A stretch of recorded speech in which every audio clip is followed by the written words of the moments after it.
Assalamualaikum teman-teman, ketemu di Syihab dan Syihab. Saya sama Abi Quraisy. Hai Abiku. Hai. Abi sehat? Alhamdulillah sehat orang tua. Alhamdulillah sehat terus. Berkat pemeliharaan mama. Berkat Umi Fatmawati yang sekarang lagi nonton di samping cuma nggak mau ditunjukin. Hai Mami. Hai. Abiku, mau nanya soal kemarin itu beberapa waktu yang lalu sempat rame soal bagaimana kita memperlakukan hewan binatang. Betul. Ada peristiwa yang sempat viral, teman-teman juga pasti tahu, terjadi di Aceh. Soal seekor anjing di Aceh yang kemudian akhirnya menimbulkan pro dan kontra.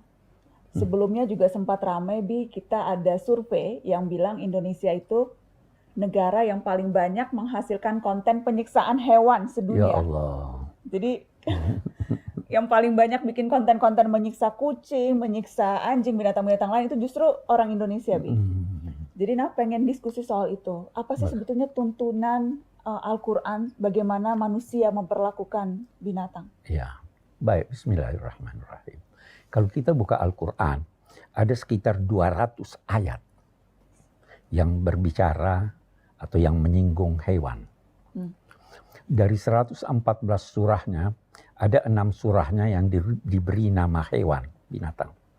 Laba-laba, semut, sapi, gajah, apalagi lebah, bagus, binatang ternak. Nama surahnya seperti itu.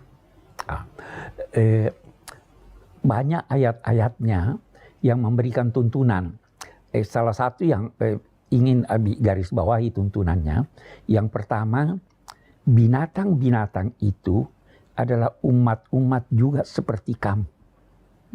Dia seperti manusia, dia punya masyarakatnya juga dan punya perasaan.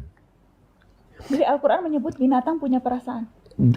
Ya, walaupun tidak secara langsung, tetapi diperintahkan melalui penjelasan Nabi, jaga perasaannya sehingga jangan pisahkan dia dengan anaknya.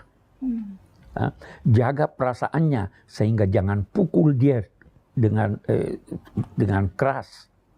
Jaga perasaannya, jangan bohongi dia. Bagaimana bohongi dia? Pura-pura mau kasih makanan, kemudian waktu dia datang nggak diberi. Itu kan menunjukkan bahwa dia juga punya perasaan. Jaga perasaan hewan. Jaga perasaan hewan. Karena kamu membutuhkannya. Dan Al-Quran menggarisbawahi lagi satu hal. Kamu tidak punya kemampuan untuk mengalahkan hewan. Kalau bukan karena Allah yang memberi kamu kemampuan. Dan memberi binatang itu kemampuan untuk tunduk padamu.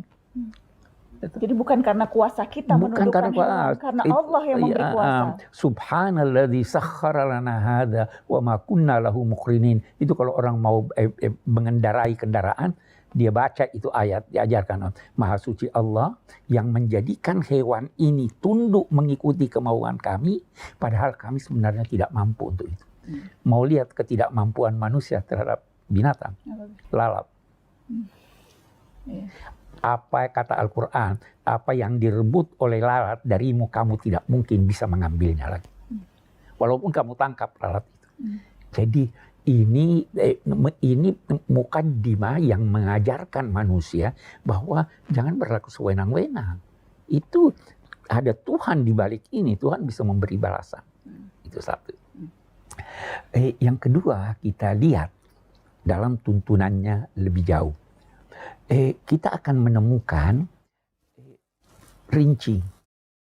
Misalnya,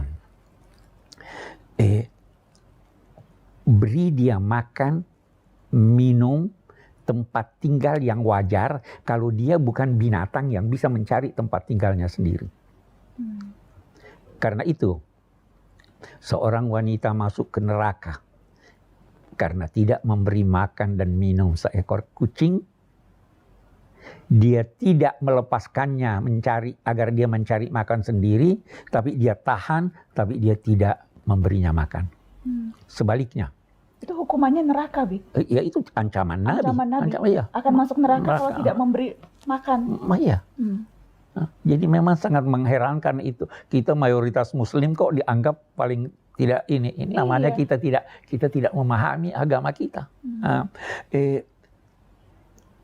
Anjing, seorang kehausan di tengah padang pasir, dia turun ke sumur minum. Setelah itu dia melihat seekor anjing terengah-engah. Dia turun lagi, dia ambil sepatunya, dia isi air, baru dia beri minum air. Kata Nabi, Tuhan mengampuni dia. Ya kan? Jadi rinci sekali sebenarnya itu ya. Kita bisa menemukan lagi misalnya jangan jadikan binatang itu sasaran tembak. Setiap yang bernyawa yang dibantu Anda pasti dapat ganjaran. Nah, jangan kalau mau menyembelih, asa dulu pisaumu. Tapi lihat tuntunannya, jangan asa di depan binatang yang kamu akan sembelih. Bahkan tidak boleh mengasah di depan binatang. Apa yang terjadi itu, anjing disiksa dan sebagainya, sama sekali tidak sejalan dengan tuntunan agama. Karena itu pula sebagian ulama tidak menganggap anjing itu najis. Dalam mazhab Malik itu tidak najis anjing. Yang paling ketat itu mazhab Syafi'i. Anjing najis walaupun bulunya, walaupun liurnya, walaupun tentu kencing dan ininya. Tapi Imam Malik semuanya boleh. Tentu kecuali yang memang najis sejak semula. Ya toh? Jadi ada perbedaan mazhab ulama ada melihat mazhab, anjing. tetapi semua sepakat bahwa memelihara anjing untuk di rumah atau untuk berburu itu dibenarkan oleh Al-Quran. Dan semua sepakat jangan menyiksa binatang, beri dia haknya. Sampai-sampai ada serombongan ulama dengan murid-muridnya berjalan di jalan, ada seekor anjing yang lewat, murid-muridnya usir itu anjing. Apa kata ulama yang faham? Hei, dia juga punya hak untuk berjalan di jalan. Jangan usir dia tidak ganggu kamu. Ya kan? Jadi bukan saja sangat tidak islami, sangat tidak manusiawi orang yang mengganggu binatang, apalagi binatang yang sebenarnya sangat bersahabat dengan manusia. Salah satu binatang yang sangat bersahabat itu adalah anjing.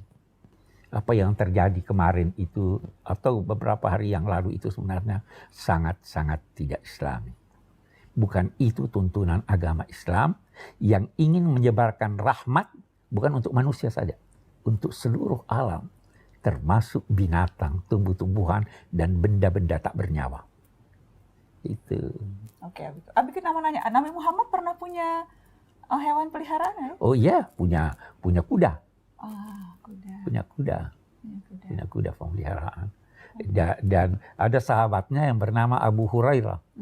Karena apa? Dia itu suka menggendong kucing. Sehingga digelar si pemilik atau si penggendong kucing. Itu sahabat Nabi yang paling banyak meriwayatkan hadis.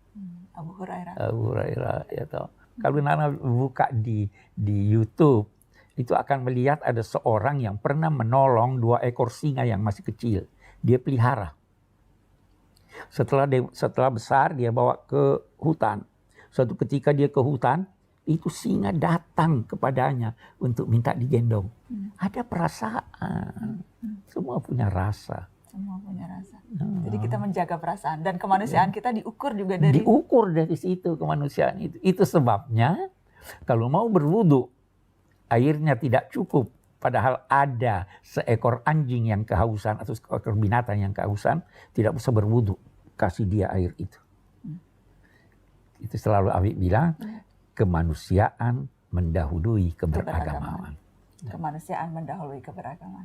Oke, Abiku. Oke. Thank you. Nana dulu senang kucing ya, Bi? Oh iya, anak kecil. Waktu kecil ya? Waktu kecil. Selalu bawa-bawa kucing gitu. Malah Nana dikasih makan, makanannya nak kasih kucing. Buat teman-teman pencinta hewan, mudah-mudahan percakapan Syihab-Syihab ini bisa semakin meyakinkan teman-teman dalam perjuangannya mengadvokasi hak-hak hewan. Terima kasih sudah nonton Syihab Syihab. Assalamualaikum.